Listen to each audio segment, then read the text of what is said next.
Bonjour à toutes et à tous, bienvenue dans l'Hebdo, votre récap de l'actualité de la semaine. On commence par la visite en Vendée vendredi de Catherine Vautrin. La ministre du Travail, de la Santé et des Solidarités et des Familles avait un programme bien chargé. Elle a découvert l'entreprise Gustave Rideau Mobilhome à Venanceau dans l'après-midi. Mais sa première étape était surtout à la caisse d'allocation familiale de la Vendée à La Roche-sur-Yon. L'occasion d'annoncer la généralisation d'un dispositif testé depuis le mois d'octobre dans notre département.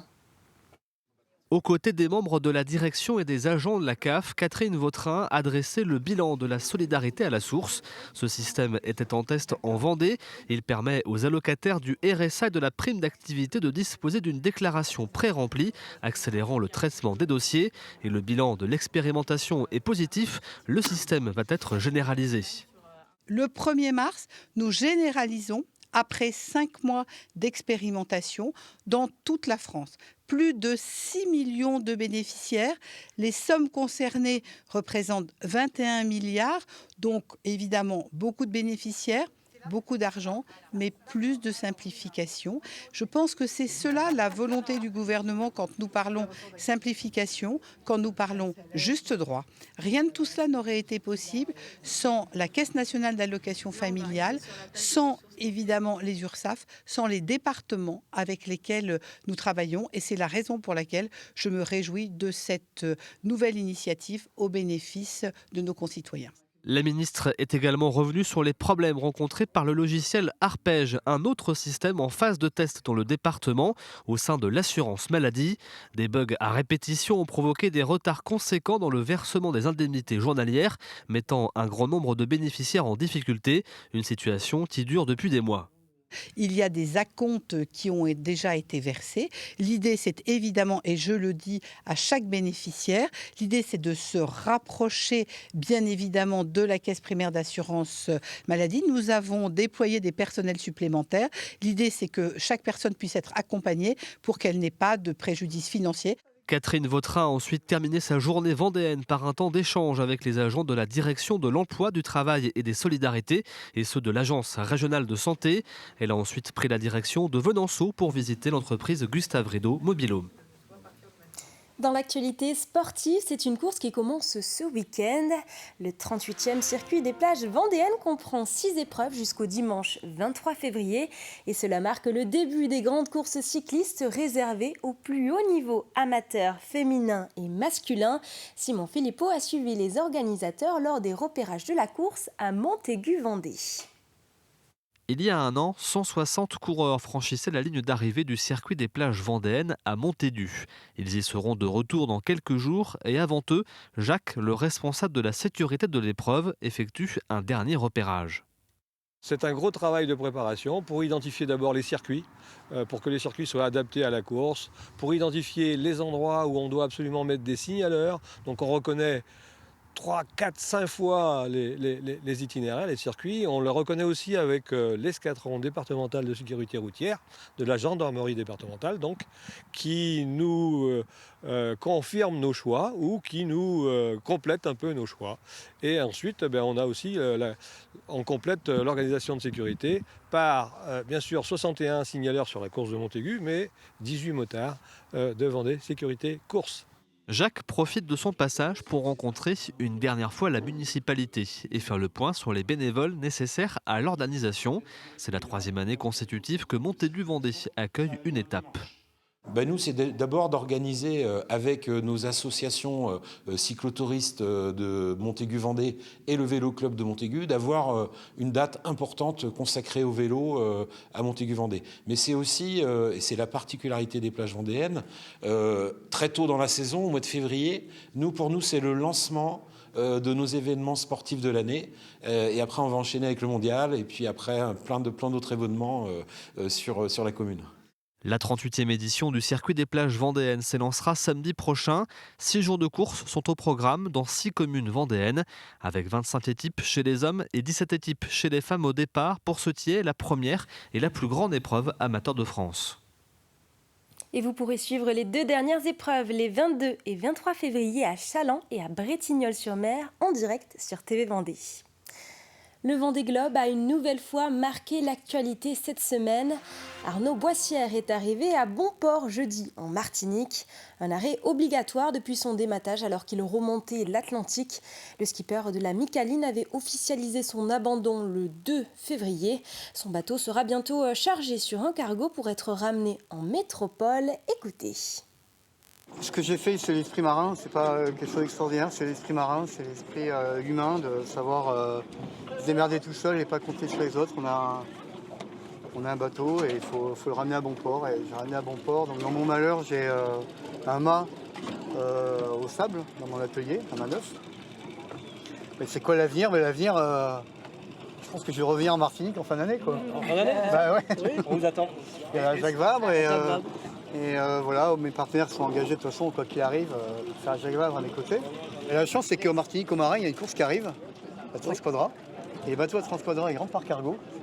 Et il y a une petite place pour un petit bateau. Du coup, grâce à JC, hop, on s'est faufilé. Du coup, la chance qu'on a, c'est qu'on va démonter le bateau. Donc le mât, j'en suis occupé. Il faut enlever la quille, on va démonter les feuilles. Je crois que c'est prévu lundi ou mardi prochain et on le mettra à sec. Et quand les gars de la Transquadra vont arriver, ils vont charger leur bateau sur ce cargo-là. Et moi, je vais mettre le mien sur le cargo également pour entrer en métropole et le ramener au sable. Et du côté des Sables d'Olonne, un autre skipper contraint à l'abandon a pu terminer son tour du monde hors classement. Il s'agit d'Éric Veillon qui a remonté le chenal mercredi. Un moment de joie et de soulagement pour celui qui a retrouvé ses proches et sa petite fille. Et cerise sur le gâteau, Matt Bastard, leader du groupe Skip the Use et parrain de son bateau, était présent pour l'accueillir en musique. Je voulais tester de savoir si la tristesse et la déception étaient parties. Et c'est parti, je suis juste très heureux d'être là. Et je suis encore plus fier d'être là. Et ce chenal, c'est vraiment une arrivée radicalement différente. En 2017, il pleuvait, c'était la nuit. Là, il fait beau, il fait incroyablement beau. On a l'impression d'être en été. Elle est devenue lourde. Waouh, en 3 mois. Et là, je suis juste heureux, je suis juste heureux, quoi. C'est vrai que ça correspond aussi aux valeurs du groupe, les valeurs de Stand As One. Donc on s'est dit, on peut faire un concert. Et en tout cas, nous, avec Skip, on est toujours ravis de faire partie de ce genre d'événement où on peut... C'est un projet vraiment populaire. J'essaye de ne pas paraphraser les mots de Jean Le Cam, mais voilà, c'est le projet de Jean, le projet d'Éric, c'est des projets populaires au sens premier du terme qui ouvrent les bras et qui incitent tous les jeunes à se dire que faire le Vendée Globe sans faire partie des 1%, c'est possible. Et nous, Skip, on a envie de soutenir aussi ça, quoi. Le dernier arrivé en date du Vendée Globe, c'est Antoine Cornic. Le skipper Human Immobilier a franchi la ligne d'arrivée à 14h ce vendredi. Il prend la 28e place en bouclant son tour du monde en 96 jours, 1h59. Et visiblement, le navigateur n'a pas perdu son second degré en retrouvant la terre ferme. Il n'y a pas de mots pour dire il y a tellement de monde pour t'accueillir, etc. Alors que finalement, on a fait juste un petit tour du monde comme ça pour rigoler, quoi. Et je trouve que c'est assez extraordinaire. J'ai plein de copains qui sont venus, j'ai plein de partenaires qui sont venus. Voilà, donc ça déjà merci à eux. Et puis voilà, tous les Sablais qui sont présents, que ce soit au départ ou à l'arrivée. Je trouve que c'est assez incroyable. Donc c'est vraiment c'est fou. C'est fou. C'est surtout cette émotion-là que je retiens de l'arrivée, là, tu vois. Le salon de l'agriculture commence dans une semaine à Paris. Du côté des éleveurs vendéens, c'est l'effervescence pour préparer leurs animaux. Exemple au Poiré-sur-Vie où le taureau Sergent a droit à sa mise en beauté. Douche régulière, alimentation et confort optimisé. Un programme de champion, même si cette année Sergent est en réserve. Grégoire de Châtillon nous emmène dans les coulisses de cette préparation. C'est le moment de la douche pour ce beau bébé. Sergent est un taureau de 4 ans qui affiche un poids de 1600 kg. Depuis le mois de septembre dernier, il est nettoyé tous les 15 jours, comme ça, à l'eau et au pec citron, idéal pour dégraisser le poil.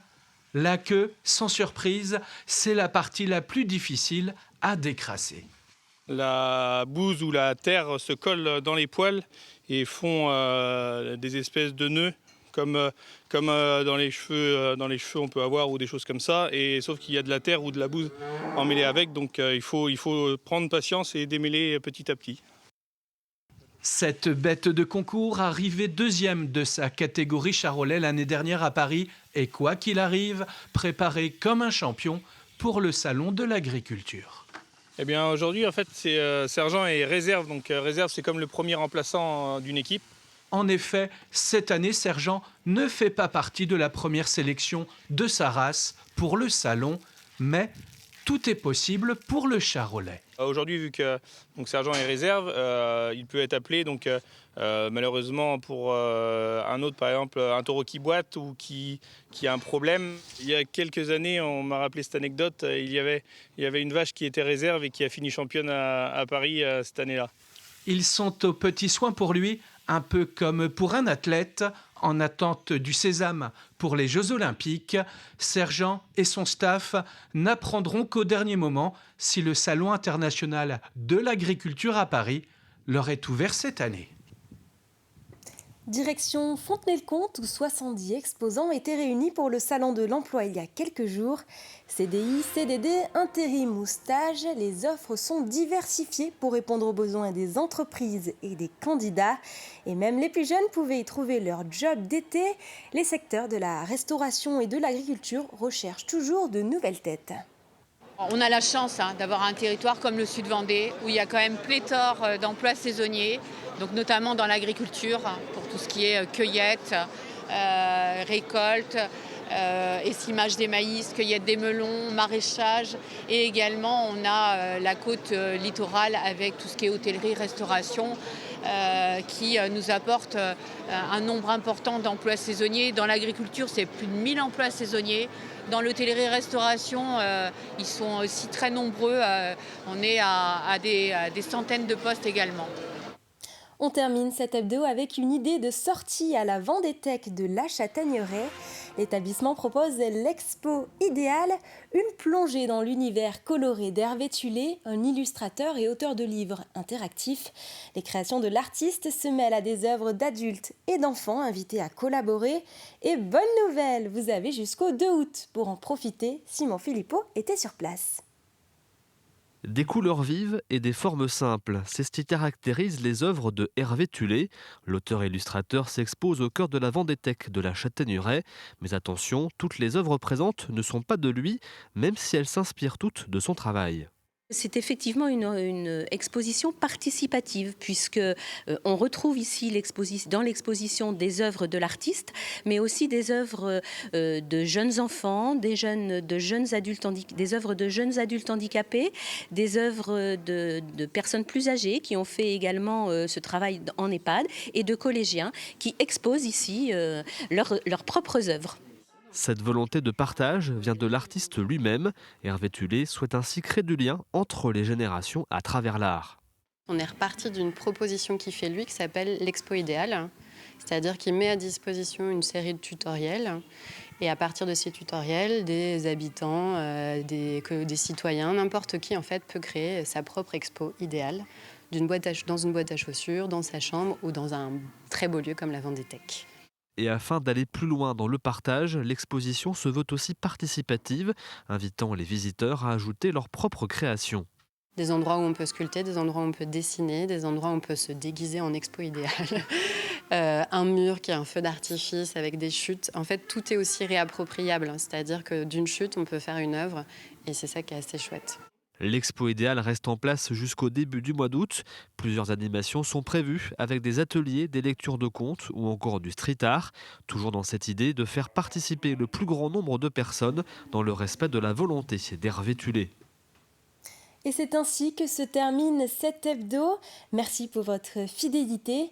Pour rappel, vous pouvez retrouver l'ensemble de nos émissions et reportages sur le site tvvendée.fr.